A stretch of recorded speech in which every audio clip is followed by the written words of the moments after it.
lafat-lafat yang butuh penjelasan kayak ihdinas siratal mustaqim, tunjukkan kami jalan yang lurus. Tentu butuh penjelasan. Penjelasannya apa? Siratal ladzina an'amta alaihim, jalan mereka yang telah engkau beri nikmat. Juga sama, walillahi 'alan nasi hijjul bait, semua manusia diwajibkan Allah haji. Lalu kan tidak mungkin semua manusia punya kemampuan. Akhirnya diberi penjelasan man istata'a ilaihi sabila, yang punya kemampuan ke sana. Jadi itu menunjukkan dari sekian kalimat itu, kata Imam Suyuti, pentingnya mengkaji. Kalau mengkaji am harus sekaligus mengkaji mukhosisnya yang menentukan kalimat itu. Kalau ngaji mujmal, lafadz yang bias, langsung mengkaji mubayyinnya, penjelasannya kayak apa. Ibarat pasal-pasal di KUHP lah. Kalau belajar pasalnya harus belajar ayat-ayatnya supaya tahu detail. Kalau enggak ya kayak tadi, Persatuan Indonesia berarti bikin partai yang berbeda melanggar Pancasila karena silanya persatuan. Oh ya kacau kalau gitu. Nah kira-kira seperti itu lah lafadz am kalau difahami liar ya kira-kira kayak seperti itu. Makanya saya berharap jangan mudah menvonis karena tidak segampang itu. Misalnya Nabi sering ngendikan laisa minna man khasyana, tidak termasuk umatku orang yang menipu. Ya ternyata ketika menipu itu tidak perilaku atau cerminan sebagai umatnya Nabi, tapi ya dalam hal menipunya saja. Tapi kalau ketika dia pas sholat, pas zakat, pas baik, ini cerminan umatnya Nabi. Jadi laisa minna evitil kal khoslah, itu semua ulama menafsirkan evitil kal khoslah, dalam hal itu dia tidak cerminan umatnya Nabi, tapi di hal-hal yang lain cerminan umatnya Nabi. Karena tetap famay ya'mal mithqala dzarratin khairan yarah wa may ya'mal mithqala dzarratin syarran yarah. Artinya yang baik ya baik, berarti cerminan umatnya Nabi.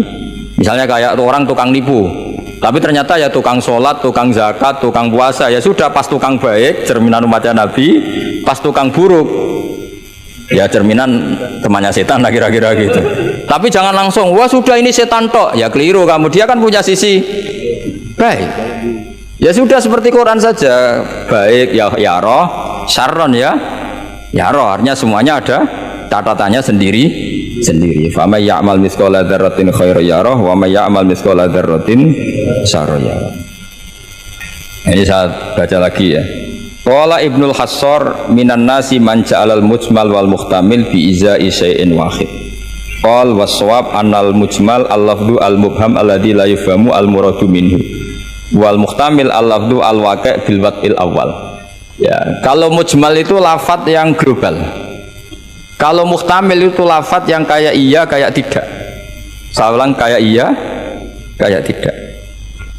Kayak iya kayak tidak itu imma karena bias, wa imma karena konteks.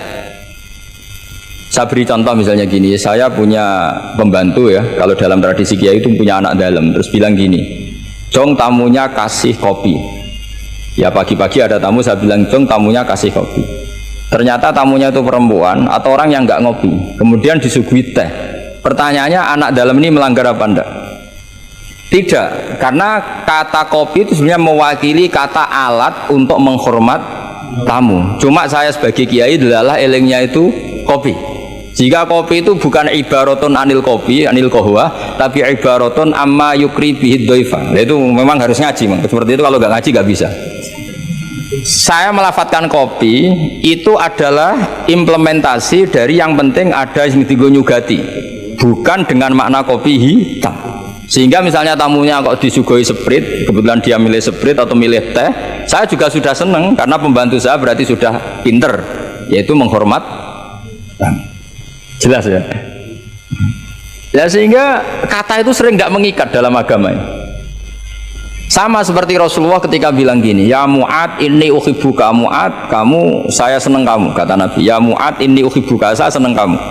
Berhubung saya senang kamu, fakul dubura kulli sholatin, sebagian riwayat fala tada'anna kulla sholatin, maka setiap habis sholat dubura kulli sholatin kamu lafadzkan Allahumma a'inni ala zikrika wa syukrika wa husni ibadati. Kamu jangan pernah lupa berwiridan, ya Allah bantulah kami mengingat engkau, ala zikrika wa syukrika, mensyukuri nikmat engkau, wa husni ibadatik, dan ibadah secara baik kepada engkau.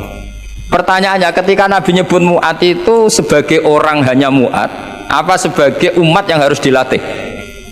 Umat yang harus dilatih, sehingga siapapun boleh pakai wiridan itu. Ya makanya terus di balaghatul Arab itu ada aturan zikrul ba'di wa iradatil kul. Ketika nyebut sebagian bisa yang dimaksud itu siapa saja. Ketika saya nyebut kopi sebetulnya itu alat atau perangkat atau minuman yang dipakai hormat tamu, tidak harus bentuknya kopi hitam. Tapi kalau orang tertentu yang memang hobinya ngopi, ayo cari warung kopi.